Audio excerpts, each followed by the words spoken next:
నర్సంపేట మాజీ ఎమ్మెల్యే తెలంగాణ ఉద్యమ నాయకుడు పెద్ది సుదర్శన్ రెడ్డి మృతి పట్ల రాష్ట్ర వ్యాప్తంగా ప్రముఖులు సంతాపం వ్యక్తం చేస్తున్నారు. ఆ బీఆర్ఎస్ నాయకుడు దాసు శ్రవణ్ విడుదల చేసిన వీడియోలో సుదర్శన్ రెడ్డితో తన అనుబంధాన్ని గుర్తు చేసుకున్నారు. తెలంగాణ ప్రభుత్వ అవినీతిపై ఆయన నిరంతరం పోరాటం చేశారని, ముఖ్యంగా గురుకుల్ విద్యాలయాల్లో బంకర్ బెడ్ల కొనుగోళ్లలో జరిగిన అవకతవకలపై న్యాయ పోరాటం సాగించారని చెప్పారు. హైకోర్టు నుంచి సుప్రీంకోర్టు వరకు వెళ్లిన ఆ పోరాటం ఫలితంగానే తెలంగాణ ప్రభుత్వానికి సుప్రీంకోర్టు నోటీసులు జారీ చేసిందని శ్రవణ్ పేర్కొన్నారు. ప్రజా సమస్యలపై చివరి వరకు పోరాడిన నాయకుడిగా పెద్ది సుదర్శన్ రెడ్డిని ఆయన గుర్తు చేసుకున్నారు.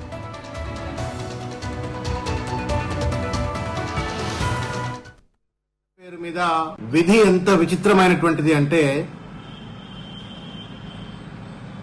ఓ ప్రక్క తను మృత్యువుతో పోరాడుతూ ఉంటే, మరో పక్కన తాను మొదలుపెట్టినటువంటి రాష్ట్ర ప్రభుత్వ అవినీతికి వ్యతిరేకంగా పోరాటం సుప్రీంకోర్టు తలుపు తట్టింది. గురుకుల్ విద్యాలయాల్లో బంకర్ బెడ్ల పేరు మీద 100 కోట్ల రూపాయల కుంభకోణం జరుగుతుంటే ప్రజా పోరాటం చేసి, న్యాయ పోరాటం స్థానిక హైకోర్టులో చేసి, చివరికి సుప్రీంకోర్టు తలుపు తట్టినటువంటి ఒక నీతి, నిజాయితీ, నికార్స్ అయినటువంటి ఒక పోరాట పటిమ కలిగినటువంటి నాయకుడు పెద్ది సుదర్శన్ రెడ్డి గారు.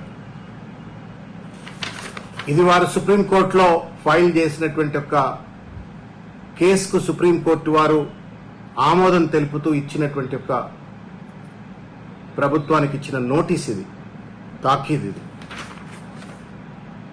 SLP number 24755/2026. ఇది సుప్రీంకోర్టులో వేసిన కేసు. హైకోర్టులో వారు వేసినటువంటి 533/2026 ఈ ప్రభుత్వం పెద్ద పెద్ద లాయర్లను పెట్టి కోర్టులను తప్పుదోవ పట్టిస్తే, నా పోరాటం హైకోర్టులోనే కాదు, నేను సుప్రీంకోర్టులో కూడా కొట్లాడతా అని చెప్పని సుప్రీంకోర్టు తలుపులు పెద్ది సుదర్శన్ రెడ్డి గారు తడితే, ప్రైమఫెసి వారి ఆర్గ్యుమెంట్స్ లో ఉన్నటువంటి అవినీతి అంశాలను, ప్రభుత్వ అవినీతి అంశాలను ఒప్పుకుంటూ ప్రభుత్వానికి ఈ నోటీస్ జారీ చేసింది. తాను పోతూ పోతూ కూడా బీఆర్ఎస్ పార్టీ కార్యకర్తలకు, తెలంగాణ సమాజానికి పోరాట స్ఫూర్తిని వదిలిపెట్టిపోయినటువంటి ఒక మహానుభావుడు పెద్ది సుదర్శన్ రెడ్డి గారు. 100 కోట్ల రూపాయల బంకర్ బెడ్ అవినీతిని ఎత్తి చూపుతూ ట్రూఫా ఎంటర్ప్రైజ్ ప్రైవేట్ లిమిటెడ్ అనే ఒక కంపెనీపై, ప్రభుత్వ పెద్దల బినామీ కంపెనీ అయినటువంటి ఈ కంపెనీపై కేసు వేస్తే సుప్రీంకోర్టు స్వాగతించి నోటీస్ జారీ చేసింది.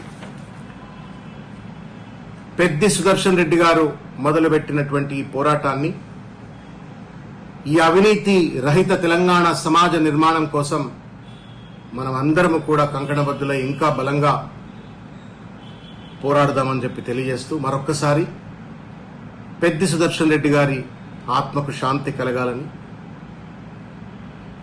వారి లోటును ఎవరు భర్తీ చేయలేరు. ముఖ్యంగా బీఆర్ఎస్ పార్టీకి, వారి వ్యక్తిగత కుటుంబ సభ్యులకు ఈ కష్టకాలంలో వారికి భగవంతుడు అండగా ఉండాలని, అన్ని రకాల ధైర్యం కలగజేయాలని చెప్పని కోరుకుంటూ, జోహార్లు పెద్ది సుదర్శన్ రెడ్డి.